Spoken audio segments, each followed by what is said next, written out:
अस्सलाम वालेकुम dear students, कैसे हैं आप लोग? ठीक ठाक है जी। हम MGT 101 की मिड टर्म की प्रिपरेशन के हवाले से लेक्चर सीरीज़ स्टार्ट कर रहे हैं। उसी हवाले से हमने ना MGT 101 के फर्स्ट चैप्टर के हवाले से आज डिस्कशन स्टार्ट की है।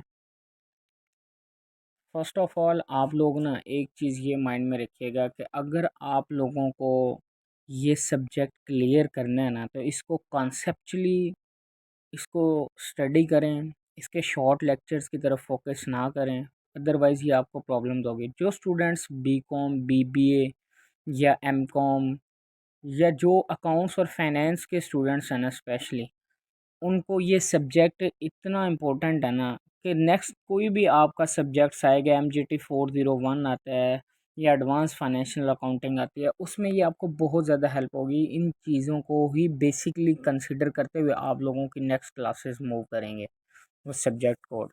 तो इसलिए इस सब्जेक्ट को ना कॉन्सेप्चुअली स्टार्ट करें जी, ठीक है।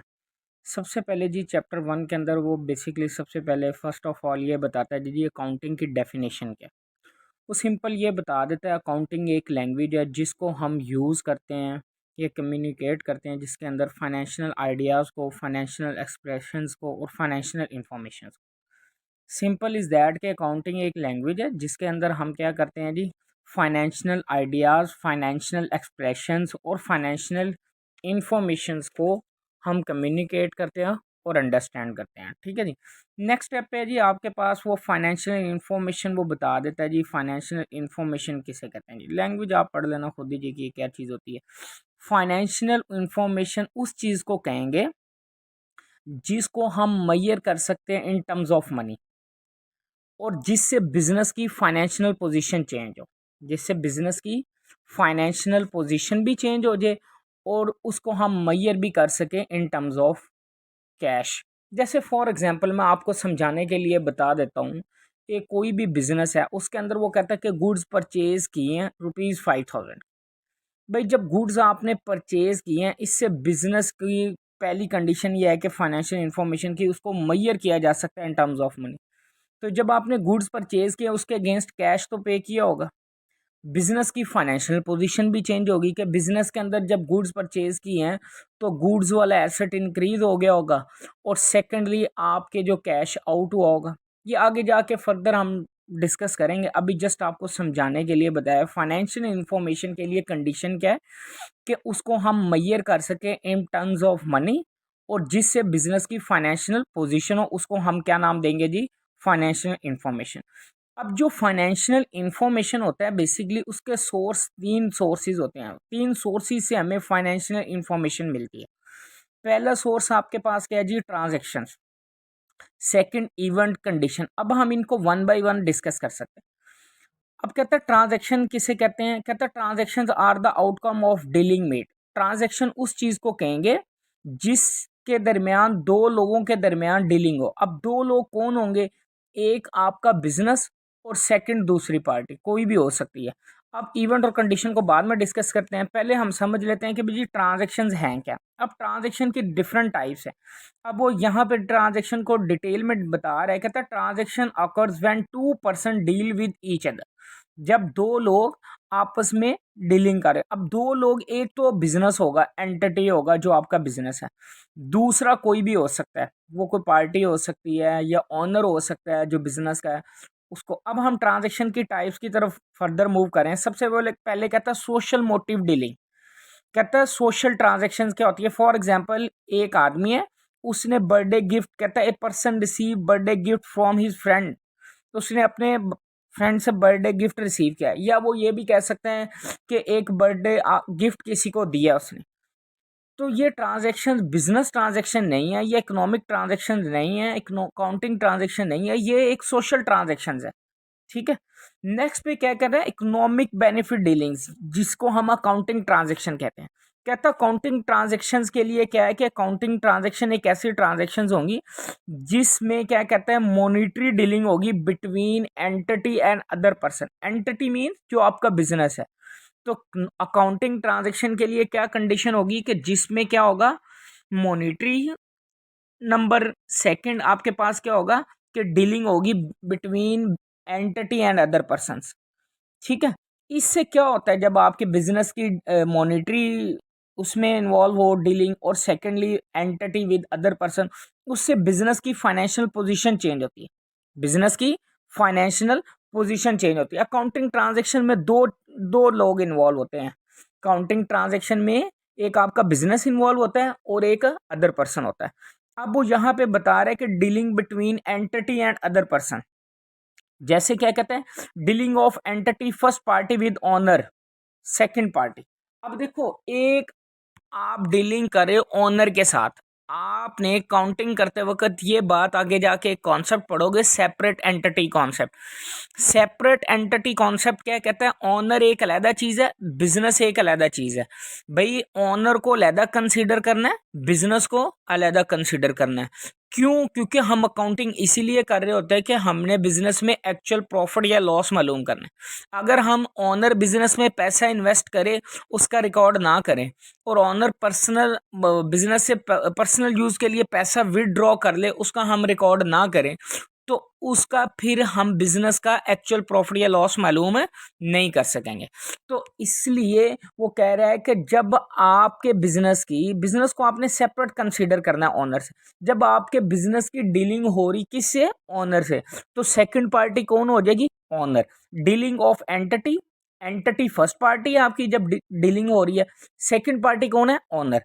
अब अगर वो कहता है कि dealing of entity first party with any person other than the owner, suppose आपने किसी से गुड्स परचेज कर ली या आपने गुड्स सेल कर ली, तो आपके बिजनेस की, आपकी एंटिटी की डीलिंग किससे हो रही है? अदर देन ऑनर, ऑनर के अलावा किसी दूसरे पर्सन से हो रही है। ठीक है जी। अब वो यहाँ पे यही कह रहा है कि for this detail can exact to criteria identify counting transaction. ये हम मैं पहले ही पढ़ के आ गया जी। काउंटिंग ट्रांजैक्शन के लिए क्या कंडीशन है कि एक मयरेबल इन टर्म्स ऑफ मनी हो और dealing entity with other person. With other person में ऑनर भी हो सकता है और अदर देन ऑनर भी हो सकता है। अब काउंटिंग ट्रांजैक्शन के लिए क्या कंडीशन थी? एक तो मयरेबल इन टर्म्स ऑफ मनी है, और सेकंड बिजनेस की फाइनेंशियल पोजीशन चेंज है। अब उसने यहाँ पे एग्जांपल दिया प्रैक्टिस 1.1 में। वो कह रहा है कि keeping view the criteria identify which of the following information is a counting transaction. आप ये बताओ ये काउंटिंग ट्रांजैक्शन है या नहीं। पहले नंबर पे क्या कह रहा है? Payment of staff salary made by cheque. आपने भाई स्टाफ को सैलरी पे किया। आपके बिजनेस की एंटिटी की डीलिंग किसके साथ हो रही है? एम्प्लॉय के साथ। अब इसका मतलब है एक एंटिटी है और एक एम्प्लॉय है, दो पार्टीज तो हो गई हैं। और चेक के थ्रू पे कर रहा है या कैश पे कर रहा है, तो इसका मतलब उसको हम मयरेबल इन टर्म्स ऑफ मनी भी कर सकते हैं। तो इसका मतलब ये काउंटिंग ट्रांजेक्शन्स है। Payment of staff salary, entity की डीलिंग हो रही है किसके साथ? एम्प्लॉय के साथ। और इससे आपके कैश नहीं सॉरी जा रहा, आपका आउट हो रहा है, चेक के थ्रू पेमेंट हो रही है, तो उसको मैयर किया जा सकता है इन टर्म्स ऑफ मनी। तो इसलिए ये आपकी काउंटिंग ट्रांजैक्शन है। सेकंड स्टेप पे कहता है appointing A production manager on contract. आपने एक प्रोडक्शन मैनेजर अपॉइंट किया। भाई आपके बिजनेस की डीलिंग तो हो गई है किसके साथ? प्रोडक्शन मैनेजर जो है डीलिंग है, लेकिन इससे आप मैयर नहीं कर सकते इन मनी। आपने कौन सा उसको कोई कैश दिया अभी? हाँ, अगर वो ये कहता है कि प्रोडक्शन मैनेजर को हायर कर लिया और आपने इतनी पेमेंट कर दी है, देन हम कह सकते हैं कि ये आप, इससे बिजनेस की फाइनेंशियल पोजीशन चेंज हो रही है, तो हम इसको अकाउंटिंग ट्रांजैक्शन का नाम दे दें। इसलिए जस्ट ये एक एक्टिविटी है, इसके अगेंस्ट आपकी काउंटिंग ट्रांजैक्शन क्रिएट नहीं होगी, क्योंकि उसको हम मैयर नहीं कर सकते इन टर्म्स ऑफ मनी। अच्छा, नेक्स्ट कह रहे हैं having a conversation with foreign supplier for import of raw material. आपकी बाहर से कोई इंपोर्ट कर रहे थे आप रॉ मटेरियल, उस सप्लायर के साथ आपकी कन्वर्सेशन हुई है, बातचीत हुई है कि हमने आपसे ये मटेरियल मंगवाना है जी। अब आपकी जस्ट एक ये एक्टिविटी है भाई, किस तरह, क्योंकि आपने कौन सा उसके साथ कोई कॉन्ट्रैक्ट साइन कर लिया और उसको हमने पेमेंट कर दी है? नहीं भाई, तो ये जस्ट एक एक्टिविटी है, इसका काउंटिंग ट्रांजैक्शंस को हम नहीं कह सकते, क्योंकि इसको फाइनेंशियल पोजीशन ही नहीं चेंज हो रही बिजनेस की। अब नेक्स्ट क्या कह रहे हैं? Place N order for purchase of production machine.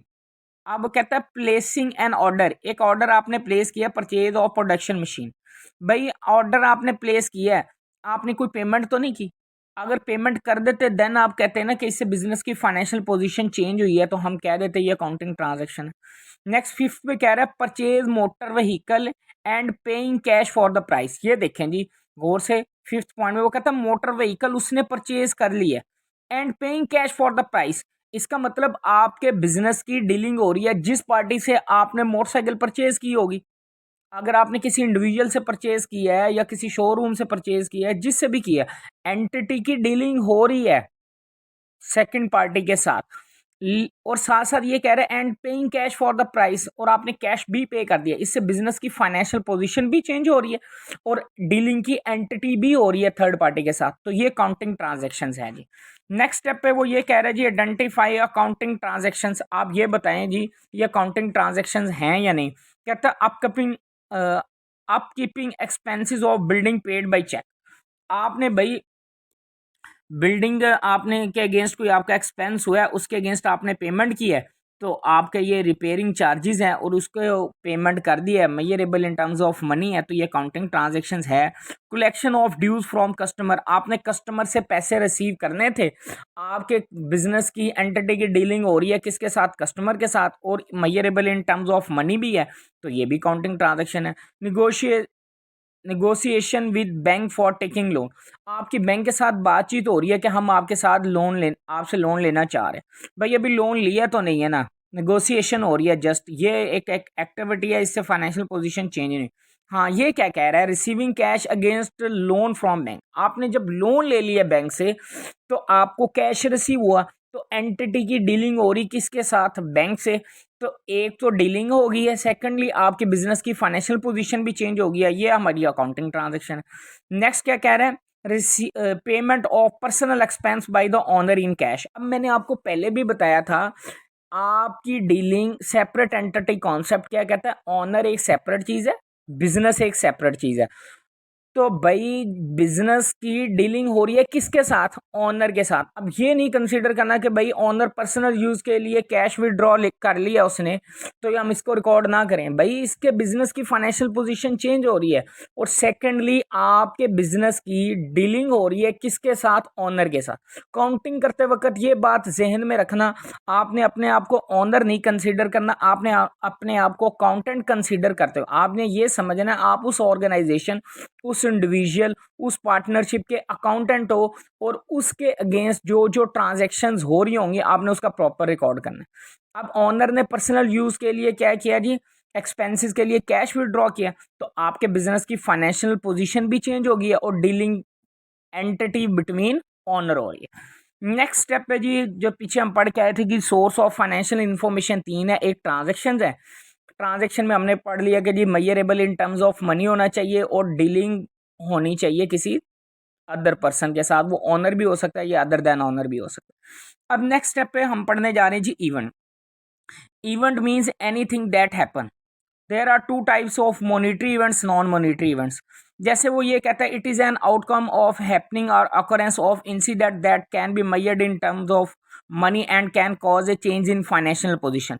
जैसे लॉस बाय फायर, भाई आग लग गई है, तो भाई ये आग लग गई है तो जो आपने मटेरियल परचेज किया था उसको उसके अगेंस्ट आपको नया परचेज करना पड़ेगा, आपके बिजनेस की फाइनेंशियल पोजीशन चेंज हुई है, तो ये इवेंट है। वो इवेंट जिसके अगेंस्ट आपका कैश का कोई मनी, बिजनेस की फाइनेंशियल पोजीशन चेंज नहीं होती, वो नॉन मॉनिटरी इवेंट्स कहलाते हैं।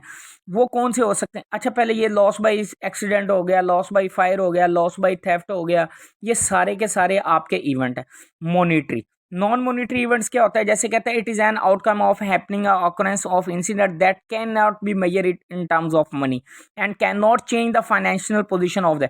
जैसे आप कोई गेम जीत गए हो भाई, वहां से आपको वो एक विनिंग ट्रॉफी वगैरह शो करवा देते हैं, उसको हम कैश की शेप में कन्वर्ट नहीं कर सकते, तो वो नॉन मॉनिटरी इवेंट्स होते हैं आपके। ठीक है जी।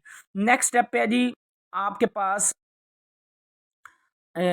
थर्ड सोर्स ऑफ जो इंफॉर्मेशन है वो है कंडीशन। कंडीशन बेसिकली क्या कहता है, it is the third source of financial information, it required certain adjustment.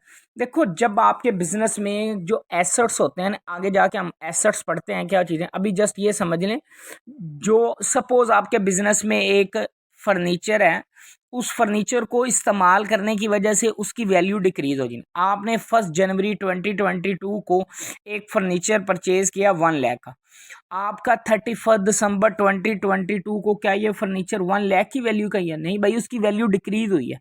आपने उसकी जो वैल्यू डिक्रीज हुई है उसकी आपने एडजस्टमेंट करनी है कि कितनी वैल्यू डिक्रीज हुई है, और जो फिक्स एसेट की वैल्यू डिक्रीज हुई है उसको हम डेप्रीसिएशन का नाम देते हैं। अब वो जो डेप्रीसिएशन हुई है ये इसको हमने इस फिक्स एसेट के अंदर एडजस्ट करना है कि 1 लाख वाले एसेट की वैल्यू कितनी डिक्रीज हुई है। जितनी वैल्यू डिक्रीज हुई है उसकी हम एडजस्टमेंट करेंगे, इसको हम नाम दे देते हैं कंडीशन का। इसी तरह जितने भी डेटर्स होते हैं जिनसे हमने पैसे रिसीव करने हैं, आगे जाके नेक्स्ट टॉपिक में हम डेटर डिस्कस करते हैं। अभी जस्ट ये समझ लो, बिजनेस ने जिनको क्रेडिट पे चीज़ें सेल्स की होती हैं ना, उनसे फ्यूचर में अमाउंट रिसीव करनी होती है। उनका जो पोर्शन हमें रिसीव ना हो या जिस पे हमें डाउट हो कि भाई ये एक्सपेक्टेड है कि हमें नहीं मिलने वाला, तो वो हम उतनी अमाउंट उसमें से आउट कर देते हैं कि भाई इतने पैसे हमें रिसीव नहीं होने वाले। वो जो हम आउट करेंगे उसके लिए भी हम एडजस्टमेंट करेंगे। तो ये हमारी क्या कहलाती है? कंडीशन कहलाती है। अब इसके बाद नेक्स्ट ये इसकी प्रैक्टिस है। वो कहता है which of the following information is transaction event और कंडीशन। इसकी प्रैक्टिस करें। जो पॉइंट नहीं समझ में आता मेरे से व्हाट्सएप पे पूछें, कांटेक्ट करें। इंशाल्लाह मिड टर्म के हवाले से आपको क्लासेस भी प्रोवाइड करें। 1 बाय 1 डेली बेस पे हम एक चैप्टर स्टार्ट कर रहे हैं, तो डेली बेस पे एक एक चैप्टर करते जाएंगे इंशाल्लाह। किसी बच्चे को कोई कन्फ्यूजन हो आप मेरे से पूछ सकते हो क्वेश्चन। व्हाट्सएप मेरा नंबर मेंशन है 033453711245। अकाउंट्स फाइनेंस के जितने भी सब्जेक्ट्स हैं इनमें किसी बच्चे को कोई कन्फ्यूजन आ रही है ना, वो मुझसे कांटेक्ट कर सकता है। पेड क्लासेस हम प्रोवाइड करते हैं इंशाल्लाह। नेक्स्ट वीडियो में नेक्स्ट टॉपिक हम डिस्कस करते हैं जिसके अंदर हमने पढ़ना है मनी मेजरमेंट। फिर उसके बाद हम यहाँ पे सोर्सेज ऑफ बिजनेस को, फाइनेंस कहाँ से इकट्ठा होता है उसको हम डिस्कस करते हैं। अच्छा स्टूडेंट्स, मैंने ना ये डिसाइड किया अब आप लोगों को ना थोड़ा सा टॉपिक वाइट बोर्ड पे समझा दूँ ताकि आप लोगों को कुछ कॉन्सेप्ट में वो मैंने ओरली स्क्रीन शेयर करता, बाद में उसको हम शेयर करेंगे, लेकिन यहाँ पे कुछ समझाना वाइट बोर्ड पे जरूरी था। अच्छा, एक कॉन्सेप्ट है मनी मेजरमेंट का। मनी मेजरमेंट कॉन्सेप्ट आपने ये मनी मेजरमेंट से ये नहीं समझ लेना कि जो चीज कैश पे रिसीव्ड या कैश पे पेमेंट्स हो, आपने कोई इन फ्यूचर कैश में रिसीव्ड हो या इन फ्यूचर कोई कैश पेड हो, उसको भी आपने मनी मेजरमेंट कंसीडर करना है। Money measurement just not means cash received cash payment, ठीक है। अच्छा जी, अब हम ये देखने जा रहे हैं जी जो बिजनेस की जो फाइनेंशियल पोजीशंस है ना, जो हमारे पास सोर्सेज और रिसोर्सेज है, बिजनेस के पास सोर्सेज और रिसोर्सेज के कॉन्सेप्ट को समझना है। सपोज दैट आपके पास जो सोर्स हैं वो इक्वल होते हैं जी किसके? Sources means sources is equal to the resources. Sources is equal to the resources. Sources क्या है? जो बिजनेस को फंड प्रोवाइड करते हैं। जो बिजनेस को क्या प्रोवाइड करते हैं जी? Fund provide. जैसे मैं आपको आसान लफ्जों में पहले समझाने के लिए बता देता हूं कि भाई आपके पास सोर्स क्या है पैसे लाइफ स्पेंड करने का, पेरेंट्स हैं या कोई गार्डियन है। उसके अगेंस्ट आपके पास क्या आता है जी? सबसे पहले जी आपके पास फूड आती है, हेल्थ आती है, एजुकेशन आते हैं। ये पेरेंट्स ना हो या गार्डियन ना हो तो ये चीज़ें नहीं होंगी। वो बाकी और कंडीशन है सर्वाइवल के लिए। लेकिन अब हम बात करते हैं बिजनेस के पॉइंट ऑफ व्यू से। बिजनेस को फंड कहाँ से मिलता है? बिजनेस को फाइनेंस कहाँ से मिलता है? बिजनेस के पास दो सोर्स हैं फाइनेंस इकट्ठे करने के। एक, या तो वो बिजनेस पैसा ले ले किससे? ओनर से। सपोज दैट मैं कहता हूं ओनर से जो बिजनेस से पैसा मिला वो 1 लाख, ठीक है। अब उसके अगेंस्ट ओनर से हमें कैश मिला कितना? 1 लाख। अब इस कैश 1 लाख के ऊपर क्लेम कौन कर सकता है? इस 1 लाख के ऊपर राइट किसका है? इन ओनर्स का। इन ओनर्स का। अच्छा, अगर सपोज बिजनेस ने किसी से लोन लिया आउटसाइडर से, ओनर के अलावा किसी आउटसाइडर से पैसा लिया, जो बिजनेस ने आउटसाइडर से सपोज दैट वो लिया 50,000, तो टोटल आपके पास यहां पे जो रिसोर्सिस हो गए वो 1 लाख पहले थे, 50,000 आउटसाइडर से, टोटल 1,50,000। अब इन 50,000 के ऊपर क्लेम कौन कर सकता है? इस 50,000 के ऊपर क्लेम कौन कर सकता है? आउटसाइडर करता है। ठीक है, अब जो पैसा, जो सोर्स, जो फंड ओनर से मिलते हैं ना बिजनेस को, उनको हम नाम देते होते हैं बेटा कैपिटल या ऑनर इक्विटी। कैपिटल या ऑनर इक्विटी। जो फंड बिजनेस को मिलेगा किससे? ओनर से, उसे हम क्या नाम देंगे? कैपिटल या ओनर इक्विटी। और जो पैसा बिजनेस लेगा, एंटिटी लेगी ओनर के अलावा आउटसाइडर से, उसको हम नाम देते होते हैं लाइबिलिटीज। उनको हम क्या नाम दे देते हैं? Liabilities, obligations of the business. अब इन सोर्सेज के अगेंस्ट हमारे पास क्या क्रिएट होते हैं? रिसोर्सेज। रिसोर्सेज को हम नाम दे देते हैं एसेट्स। इन एसेट्स को इस्तेमाल करके कारोबार ने प्रॉफिट जनरेट करना है। आसान लफ्जों में हमने समझा, रिसोर्सेज आपके पास क्रिएट होते हैं किससे? ओनर से या आउटसाइडर से। इन रिसोर्सेज के ऊपर राइट किसका होता है? ओनर का या आउटसाइडर का। अब एसेट्स में क्या क्या हो सकता है? सपोज दैट आपने ये 1,50,000 आपके पास कैश पड़ा हुआ है। मैंने आपको समझाया कि इसमें से 1 लाख के ऊपर क्लेम कौन कर सकता है? ओनर। और इसके 50,000 के ऊपर क्लेम कौन कर सकता है? आउटसाइडर। टोटल आपके पास रिसोर्सेज मीन एसेट साइड कितने की है? 1,50,000 की। और ये आपकी सोर्सेज वाली साइड भी कितने की होगी? 1 लाख, ये 50,000 ये, तो ये भी 1,50,000। Sources is equal to the resources. अब इसको हम डिफाइन कर लेते हैं। ये रिसोर्सेज क्या बने? एसेट्स। तो आपने क्या पढ़ा जी? Assets is equal to liabilities plus capital. Liabilities plus capital. Assets कितने हैं टोटल आपके पास? 1,50,000। लाइबिलिटीज का बैलेंस कितना है जी? 50,000। और कैपिटल का बैलेंस कितना है जी आपके पास? 1 लाख। तो इस साइड का भी 1,50,000 और इस साइड का। तो sources is equal to the resources. इन रिसोर्सेज के ऊपर कौन क्लेम कर सकता है? ओनर कर सकते हैं या आउटसाइडर कर। अब रिसोर्सेज, एसेट्स क्या होते हैं? जो चीज कारोबार की मलकियत हो, जो चीज कारोबार को मुनाफा कमा के दे। Those things which are owned by the business. जिन चीजों के ऊपर कारोबार की एंटिटी की ओनरशिप होती है, उन्हें हम क्या नाम देते हैं? एसेट्स। अभी हमने एसेट्स में एक एग्जांपल पढ़ी। एसेट क्या है? कैश। अब आपके पास कैश का बैलेंस है 1,50,000। सपोज दैट उसने इसमें से फर्नीचर 20,000 का परचेज कर लिया, तो क्या चेंज आएगा? आपका कैश का बैलेंस 20,000 डिक्रीज हो जाएगा और यहां पे आपके पास एक नया एसेट आ जाएगा फर्नीचर के नाम से। कितने के साथ? 20,000 के साथ। अब यहां पे आपके पास कैश का बैलेंस कितना रह गया? 1,30,000। और यहां पे आपके पास एक नया एसेट आ गया 20,000 फर्नीचर का। 1,30,000 और 20,000 कितना बन गया? 150। तो आपकी सोर्सेज वाली साइड भी कैपिटल और आउटसाइडर का जो लाइबिलिटीज का बैलेंस है वो भी 150।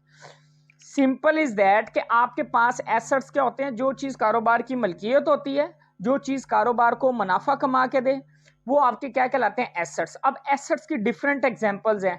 कैश है, बिल्डिंग है, मशीनरी है, फर्नीचर है, ऑफिस इक्विपमेंट है। ये सारे के सारे आपके क्या है? एसेट्स हैं। ठीक है जी। अब हम वन बाय वन जो है ना, नेक्स्ट अपने वो जो स्लाइड्स हैं और जो हैंडआउट्स हैं उसके अगेंस्ट अब हम इनको डिस्कस करते हैं। ठीक है जी। जी स्टूडेंट्स, अब हम वही जो पहले व्हाइट बोर्ड पर डिस्कशंस की थी कि भाई मनी मेजरमेंट कॉन्सेप्ट क्या है। मनी मेजरमेंट कॉन्सेप्ट को हमने यही जस्ट कंसिडर नहीं करा, वो कह रहा है money measurement is often misunderstood a receipts or payments of cash, whereas money measurement means assign a value in reporting currency to the information, regardless the cash is still payable or receivable. Cash आपका चाहे receivable है या payable है। अच्छा ये देखें जी, ये हमने पढ़ा था sources is equal to the resources, asset is equal to the liabilities plus capital या इक्विटी। ये जो व्हाइट बोर्ड में मैंने आपको समझाया था वो कह रहा है financial position mean and entity status of resources and resources, कि आपका क्या स्टेटस है सोर्सेज और रिसोर्सेज का। Resources are the assets are the entity hold in control and sources are the means finance through with the entity makes such assets. ठीक है जी। कहता है means of finance include liabilities और owner equity. ठीक है जी, concept of asset liabilities on equity will be discuss in detail in upcoming topics. अभी हमने ये समझा sources is equal to the resources. जैसे वो यहाँ पे बता रहा है जी, आपके पास एसेट्स में फर्नीचर है, कंप्यूटर है, और लाइबिलिटी में आपके पास बैंक लोन है, अदर पेएबल्स है, ऑनर इक्विटी है, बस ये जी। अच्छा जी, नेक्स्ट देखें, आपने ना इस अकाउंटिंग साइकिल को समझने से पहले ना मैं आपको एक एग्जांपल समझाता हूँ। उस एग्जांपल को आप समझेंगे ना, फिर आपने ये financial functions of financial accounting समझना है, या अकाउंटिंग साइकिल आपने पहले ये इस तरह समझना है। अकाउंटिंग साइकिल समझने के लिए मैं आपको एग्जांपल बताता हूँ। फॉर एग्जांपल, एक बेकरी ले लेते हैं। एक बेकरी के अंदर जो जो चीज़ें आ रही हैं, जो भी इन हो रहा है आउट हो रहा है ना, सपोज बेकरी के अंदर क्या है जी, उनके पास स्वीट्स है, केक है, बोतल है, राइस है, जो भी बिजनेस में ट्रांजैक्शन इन और आउट हो रही है, जो वहाँ का अकाउंटेंट है ना, वो उसको रिकॉर्ड करी जा रहा है। वो एक उसने बुक बनाई है, उसके अंदर डेट वाइज हर चीज़ का रिकॉर्ड करी जा रहा है। दिन में पता नहीं 1000 टाइम आपके पास ट्रांजेक्शन्स इन हो रही हैं, 1000 टाइम आउट्स हो रही है, उन सबको वो रिकॉर्ड करी जा रहा है। स्वीट्स का रिकॉर्ड कर रहा है, बोटल्स का रिकॉर्ड कर रहा है, फिर उसके बाद डिफरेंट जो भी उनके पास इन और आउट हो रहा है उस सब का वो रिकॉर्ड कर रहा है। अब डेटा मिक्सअप रिकॉर्ड हो रहा है, नंबर ऑफ पेजेस उस पर आउट हो गए। अब इसका मतलब है जो भी ट्रांजैक्शन बिजनेस में इन हो रही है, जो भी आउट हो रही है, उसको वो रिकॉर्ड कर, इसको बेटा हम बोलते हैं रिकॉर्डिंग करना। इसको क्या बोलते हैं? रिकॉर्डिंग करना। अब जो उस बिजनेस का ओनर है ना, वो आके अकाउंटेंट को कहता है, यार मुझे ये बताओ स्वीट्स का बैलेंस कितना है। वो परेशान हो जाता है, वो पहला पेज ढूंढता है, पहले पेज पे पता नहीं कितनी दफ़ा जो है ना 1000 टाइम आपके स्वीट्स का इन और आउट हुआ होगा, वो सब का लहदा लहदा टोटल करता है। फिर सेकंड पेज पे जाता है, फिर देखता है, फिर थर्ड, वो तो बड़ा मिक्सअप हो जाएगा। उसके पास इतना ऑनर के पास टाइम नहीं है कि वो तो विद इन 2 सेकंड 3 सेकंड कहता है मुझे ये बैलेंस बताओ कितना है आप। फिर वो अकाउंटेंट इस चीज़ को अपने बेनिफिट के लिए, टाइम रिड्यूस करने के लिए वो क्या करेगा, वो कहता है यार कोई ऐसा मेरे पास अल्टरनेट होना चाहिए, मुझे विद इन 2 सेकंड जो है ना हर ट्रांजेक्शन का जिसका वो पूछे बैलेंस उसका मैं बता। उसने फिर एक काम किया, उसने अलहदा से एक बुक ली, उसके पहले पेज के ऊपर लिख लिया स्वीट्स, दूसरे पे लिख लिया बोतल, तीसरे पे केक। जिस सीक्वेंस के अंदर उसने रिकॉर्डिंग की थी ना कि पहले क्या आ रहा है, उसी सीक्वेंस से हर एक को लहदा लहदा रिकॉर्ड कर लिया। अब जो उसने सबसे पहले जिस बुक में रिकॉर्ड की थी ना, उस बुक का नाम होता है जी जर्नल। और जर्नल में रिकॉर्ड करने को रिकॉर्डिंग या जर्नलाइजिंग बोलते हैं। अब उसने क्या किया कि भाई हर एक को सेपरेट सेपरेट कर लिया। जो सेकंड बुक बनाई उसके पहले पेज पे स्वीट्स लिख लिया, दूसरे पे बोतल, तीसरे पे केक, इस तरह सो ऑन। जिस सीक्वेंस से जर्नल के अंदर ट्रांजैक्शंस आई थी, उसी सीक्वेंस से उसने हर एक को सेपरेट सेपरेट रिकॉर्ड कर लिया। अब जो उसने हर एक को सेपरेट सेपरेट रिकॉर्ड कर लिया और हर डेट वाइज उसके अंदर बैलेंस साथ साथ लिखता जा रहा है। जैसे ओनर पूछेगा कि भाई इस डेट का बैलेंस बताओ स्वीट्स का, वो सेकंड बुक जिसके अंदर उसने हर एक को लहदा लहदा रिकॉर्ड किया, वहां से वो डेट देखेगा, इस डेट को क्या बैलेंस है, वो उसको फौरन से बता देगा। अब इसका मतलब है जो उसने रिकॉर्डिंग जिस बुक में की थी जर्नल में, जर्नल से देखते हुए जिसमें उसने हर एक को सेपरेट सेपरेट रिकॉर्ड किया था, उसको बोलते हैं क्लासिफिकेशन करना। उसे क्या बोलते हैं जी? क्लासिफाई किया, क्लासिफिकेशन किया उसने, हर एक को सेपरेट सेपरेट जिस बुक में करते हैं उस बुक का नाम है जी लेजर। अब साल का जब एंड हो जाएगा, हर लेजर का एक टोटल आ जाएगा। अब उन सारे टोटल्स को वो इकट्ठा करता है, देखता है स्वीट्स का कितना टोटल आ गया साल के एंड पे, बोटल्स का कितना टोटल आ गया, केक का टोटल कितना आ गया। अलहदा से फिर एक और बुक के ऊपर पेज के ऊपर मेंशन करता है कि पहले नंबर पे सीरियल लिखता है, पहले नंबर पे 1 पे क्या जी स्वीट, सेकंड पे बोतल, तीसरे पे केक। फिर इन लेजर्स के टोटल उठा के उसके ऊपर लिख लेता है, सबको फिर इकट्ठा कर लेता है। वो जिस बुक में करता है उस बुक का नाम ट्रायल बैलेंस है, और ये सबको जो इकट्ठा करता है उसे हम बोल देते हैं समराइजिंग करना। अब इसका मतलब सबसे पहले उसने रिकॉर्डिंग की, जो भी इन और आउट हो रहा है सबको मिक्सअप लिखता गया। फिर उसने क्लासिफिकेशन की, हर एक को सेपरेट सेपरेट किया। उसने बताया कि एसेट्स कौन कौन से हैं, लाइबिलिटीज कौन कौन से हैं, कैपिटल कौन कौन से हैं। ठीक है, ये उसने सेपरेट सेपरेट किया हर एक को। फिर उसके बाद उसने क्या किया कि इन जो सेपरेट सेपरेट किया उन सबको उठा के एक जगह पे फिर इकट्ठा कर दिया, एक पेज के सीरियल नंबर मेंशन करके। उस जिस बुक में किया है ना, उस बुक का नाम ट्रायल बैलेंस है, और जो इकट्ठा करता है उसे हम बोल देते हैं समराइज किए। क्या कर दिया? समराइज।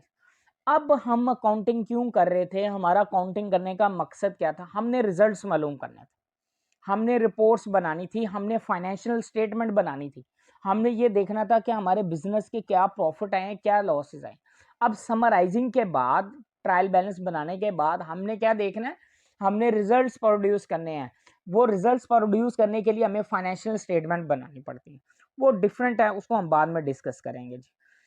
फिर जब फाइनेंशियल स्टेटमेंट बन जाएगी उसके बाद हम एनालिसिस करेंगे, हम डिसीजंस करेंगे कि जो हमारी रिपोर्ट्स बनी हैं, जो हमारे रिजल्ट्स आए हैं, फाइनेंशियल स्टेटमेंट बनी है, उनसे हमने क्या डिसीजन लेना है। ये बेसिकली हमारा अकाउंटिंग साइकिल बन गया। पहले नंबर पे आपने क्या कर लिया जी? जर्नल के अंदर रिकॉर्ड किया। फिर जर्नल से देखते हो हर एक को सेपरेट सेपरेट किया, क्लासीफाई किया। वो जिस बुक में किया उसको क्या नाम दिया? लेजर का नाम दिया। जर्नल से देख के लेजर में रिकॉर्ड करने को क्या बोलते हैं जी? पोस्टिंग बोलते हैं, क्लासिफिकेशन बोलते हैं। फिर इन लेजर्स के जो टोटल आए थे उन सबको उठा के एक बुक में एक पेज पे इकट्ठा किया, जिसका नाम क्या जी? Trial balance. तो उसको हम क्या नाम देते हैं? समराइजिंग। समराइजिंग जिस बुक में होती है उसका नाम क्या जी? Trial balance. फिर नेक्स्ट पे हम क्या मालूम करते हैं जी? रिजल्ट्स मालूम करते हैं, रिपोर्ट्स बनाते हैं, फाइनेंशियल स्टेटमेंट बनाते हैं। अब उन फाइनेंशियल स्टेटमेंट्स के बाद हमें क्या प्रोड्यूस होते हैं जी? रिजल्ट्स प्रोड्यूस होते हैं। ठीक है जी। उन रिजल्ट्स की बेस के ऊपर हम एनालिसिस करते हैं, डिसीजन लेते हैं जी।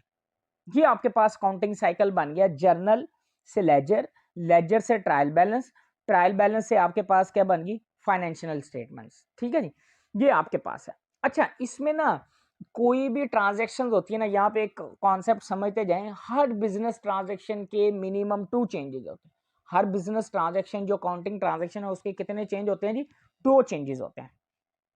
अब जितनी भी ट्रांजैक्शंस के अंदर जो 2 चेंजेस आते हैं ना, उन 2 चेंजेस की हमने क्लासिफिकेशन करनी होती है। हमने ये देखना होता है कि वो जो चेंजेस आए हैं वो क्या है, एसेट क्या है, लाइबिलिटीज क्या है, इनकम क्या है, एक्सपेंस क्या है, ओनर इक्विटी क्या है। अच्छा, आपने एसेट्स तो पढ़ लिए। एसेट्स क्या है? Those things which are owned by business, जो कारोबार की मलकियत होती है और जिसका बिजनेस के ऊपर उसका कंट्रोल भी होता है बिजनेस का। जो चीज कारोबार को मुनाफा कमा के दे, वो हमारे एसेट्स हैं। फिर हमने लाइबिलिटीज पढ़ ली, ऑब्लिगेशंस ऑफ द बिजनेस, जो बिजनेस ने पेमेंट करनी। इनकम और एक्सपेंस आपके रह गए हैं जी। इनकम या एक्सपेंस समझ लो, आप मुनाफा कमाने के लिए कोई भी पेमेंट करोगे, any payment for the any cost payment for the obtain of profit. आप प्रॉफिट कमाने के लिए जो भी आप पेमेंट करते हो वो क्या है? आपका एक्सपेंस। और इनकम क्या है? जो आपको अमाउंट रिसीव होती है कस्टमर से, provide the goods and services. Customer को गुड्स या सर्विसेज प्रोवाइड करके जो अमाउंट रिसीव होगी वो हमारी रेवेन्यू या इनकम कहलाएगी। और इनकम हासिल करने के लिए आप जो भी पेमेंट करोगे ना, वो आपका एक्सपेंस है। एक्सपेंस क्या है? इनकम हासिल करने के लिए आप जो भी पेमेंट करोगे वो एक्सपेंस है। और इनकम क्या है? जो आपको अमाउंट रिसीव हो कस्टमर से गुड्स प्रोवाइड करके या सर्विसेज प्रोवाइड करके, वो हमारी क्या होती है? इनकम या रेवेन्यू। ओनर इक्विटी ये क्या होता है? जो ओनर बिजनेस में पैसा इन्वेस्ट करता है उसे हम क्या नाम देते हैं? कैपिटल। सपोज ओनर ने बिजनेस में पैसा इन्वेस्ट किया 1 मिलियन, तो बिजनेस में कैपिटल या ओनर इक्विटी कितना होगा? 1 मिलियन। ओनर ये भी कर सकता है कि अपनी पर्सनल इन्वेस्टमेंट, घर में कोई ऐसा एसेट पड़ा है वो बिजनेस में ले आता है। फॉर एग्जाम्पल, ओनर बिजनेस में 1 मिलियन कैश भी लगा देता है। घर में उसका फर्नीचर पड़ा हुआ था 2 लाख का, वो भी बिजनेस में ले आया। अब उसने, ओनर ने बिजनेस को टोटल कितनी अमाउंट दी? कैश दिया 1 मिलियन, और फर्नीचर जो उसने बिजनेस में यूटिलाइज के लिए ले आया वो 2 लाख का। तो टोटल कैपिटल का बैलेंस क्या होगा? 1.2 मिलियन, 12 लाख। ठीक है जी। अब नीचे उसने बताया, these main heads are further sub classified into the accounting head which are used for recording accounting transaction in the books of account। Accounting heads कौन कौन से हैं जी? जो उसने बता दिया जी, एसेट्स, लाइबिलिटीज, कैपिटल, इनकम, ये आपके अकाउंटिंग हेड्स हैं जी। अब एसेट्स कौन कौन से हैं? Land, building, machinery, furniture, computer, stock, receivable, cash balance, bank balance. Stock क्या होता है? जो चीजें आप बिजनेस में इस मकसद के लिए लेके आए हो, आगे उनको क्या करना है बेटा? सेल आउट करना है। साल का एंड हो गया, वो चीजें बच गई हैं, उनको हम नाम दे देते हैं स्टॉक का। रिसीवेबल्स क्या होते हैं बेटा? जिनको हमने क्रेडिट पे चीजें सेल्स की हैं, उनसे हमने फ्यूचर में अमाउंट रिसीव करनी है, ठीक है। कैश बैलेंस, बैंक बैलेंस, ये सारे के सारे आपके एसेट्स हैं। एक्सपेंसेस क्या है? जब आप गुड्स परचेज करते हो, उसको परचेजेस को हम एक्सपेंस कंसीडर करते हैं, एसेट नहीं कंसीडर करना। ये क्यों? ये आगे जाके हम डिस्कस करेंगे। फिर उसके बाद सैलरीज, जो एम्प्लॉय काम कर रहे हैं उनको जो सैलरीज पे करोगे, जब इलेक्ट्रिसिटी है, रिपेयर है, एडवर्टीजमेंट है, टेलीफोन है, ट्रैवलिंग है, गुड्स को परचेज करते वक्त कोई कैरिज आ रहा है, फ्रेट आ रहा है, रेंट पे कर रहे हो जो यूज कर रहे हो, ऑफिस के अंदर कोई स्टेशनरी यूज होती है, ये सारे के सारे एक्सपेंस है। अच्छा जी, अब नेक्स्ट जो चीज समझनी है, जब ऑनर बिजनेस में पैसा इन्वेस्ट करता है ना, उसको हम क्या नाम देते हैं? कैपिटल या ऑनर इक्विटी। और जब ऑनर बिजनेस से पैसा विदड्रॉ कर लेता है पर्सनल यूज के लिए, ऑनर को घर के इस्तेमाल के लिए कोई कैश चाहिए या गुड्स चाहिए जो बिजनेस से लेके घर ले जाए, वो जो ऑनर पर्सनल यूज के लिए कैश या गुड्स बिजनेस से लेके जाएगा, उसको हम बेटा नाम दे देते हैं ड्राइंग्स का। और ड्राइंग की वजह से आपका कैपिटल का बैलेंस कम होता है। अब drawing in shape of cash भी हो सकती है, इन शेप ऑफ गुड्स भी हो सकती है। अब लोन क्या है? जो बिजनेस ने किसी से उधार लिए हैं, जो पे करने हैं वापस, जैसे बैंक लोन लिया है, बैंक ओवरड्राफ्ट है, फिर क्रेडिटर्स है, पेएबल्स हैं, वो जिनसे उधार पे चीजें खरीदी हैं और उनको पेमेंट करनी है, उसे हम नाम दे देते हैं। इनकम मैंने आपको बोला था, जो कस्टमर को गुड्स या सर्विसेज प्रोवाइड करके अमाउंट रिसीव्ड होती है, वो हमारी क्या कहलाती है? रेवेन्यू या इनकम। सेल्स है, सर्विस फीस है, कमीशन रिसीव्ड है, ये सारे के सारे हमारे पास क्या है जी? आपकी इनकम। ये आपको समझा दिया, रिकॉर्डिंग, क्लासिफिकेशन, समराइजिंग। अब नीचे जाके वो फर्दर आगे बता रहे हैं एलिमेंट्स ऑफ फाइनेंशियल स्टेटमेंट। ये एलिमेंट्स ऑफ फाइनेंशियल स्टेटमेंट ही हमने डिस्कस किया ना। एसेट्स कौन कौन से होते हैं, लाइबिलिटीज कौन कौन सी होती हैं, इनकम, एक्सपेंसेस और ऑनर इक्विटी। ऑनर इक्विटी में जो ऑनर पर्सनल यूज और पर्सनल अपनी इन्वेस्टमेंट बिजनेस में लेके आते हैं इन शेप ऑफ कैश या इन शेप ऑफ गुड्स या in shape of any types, वो बिजनेस को जो भी देगा, वो बिजनेस के लिए क्या कहलाएगा? कैपिटल या ऑनर इक्विटी। अगर ऑनर पर्सनल यूज के लिए बिजनेस से विड्रॉ कर ले, उसे हम क्या नाम दे देंगे? ड्राइंग का जी। अच्छा जी, नेक्स्ट आपके पास जी एंटिटी की टाइप्स है। वो एंटिटी में बताता है जी, it is an activity that is undertaken by the individuals और group of people for some purpose. वो कहते हैं एंटिटी किसे कहते हैं? जिसमें जी कोई एक आदमी या ग्रुप ऑफ पीपल किसी खास पर्पस के लिए इकट्ठे हों, उन्हें हम क्या नाम दे देते हैं? एंटिटी। एंटिटी कुछ प्रॉफिट मेकिंग होती है, कुछ नॉन प्रॉफिट होती है। जो प्रॉफिट मोटिव होती है उसको हम नाम बिजनेस का दे देते हैं, तो जो नॉन प्रॉफिट होती है उनको हम नाम दे देते हैं वेलफेयर सोसाइटीज का। ये चीजें जी। सेपरेट एंटिटी कॉन्सेप्ट, ये मैंने आपको पहले भी समझाया था कि सेप अकाउंटिंग करते वक्त आपने, जब मैं आपको ट्रांजैक्शन का कॉन्सेप्ट समझा रहा था, उस टाइम मैंने समझाया था कि ऑनर और बिजनेस को आपने सेपरेट कंसीडर करना है। ऑनर बिजनेस में पैसा इन्वेस्ट करेगा तो उसको रिकॉर्ड करना है किस नाम से? कैपिटल या ऑनर इक्विटी। जब ऑनर बिजनेस से पर्सनल यूज के लिए पैसा विदड्रॉ करेगा, उसको हमने रिकॉर्ड करना है ड्राइंग के नेम से। क्या यहां पे भी यही कह रहा है? सेपरेट एंटिटी कॉन्सेप्ट क्या कहता है? A business entity and its owner are two different person. आपने बिजनेस करते वक्त क्या एंटिटी को और ऑनर को सेपरेट कंसीडर करना फॉर अकाउंटिंग पर्पस। बिजनेस है separate identify apart from its owner. ये चीज है जी, इसको पढ़ लेना जी। नेक्स्ट स्टेप पे कह रहा है जी, जो यूजर ऑफ फाइनेंशियल इंफॉर्मेशन कौन कौन हो सकते हैं? जो इन्वेस्टर्स होते हैं, जो बिजनेस में पैसा इन्वेस्ट करते हैं, ट्रेड कॉन्टैक्ट्स होते हैं, लेंडर्स होते हैं, ये टैक्सेशन अथॉरिटी, ये सारा पढ़ लेना, कोई मुश्किल नहीं। इसमें कोई प्रॉब्लम हो तो आप मेरे से पूछ सकते हैं जी। फिर उसके बाद है जी measurements of elements of financial statements. ये हम नेक्स्ट क्लास में डिस्कस करेंगे जी। किसी बच्चे को कोई प्रॉब्लम आ रही है ना, आप लोग बेटा मेरे से डिस्कस कर सकते हो। ये मेरा व्हाट्सअप नंबर है 033453711245। हम MGT 101, MGT 401, MGT 201 accounts finance के जितने भी सब्जेक्ट्स हैं आपके, उनके हम क्लासेस भी प्रोवाइड करते हैं। असाइनमेंट, क्विज़ेस, GDB उनको टेक ओवर करते हैं। किसी बच्चे को कोई इश्यू हो तो डिस्कस करें।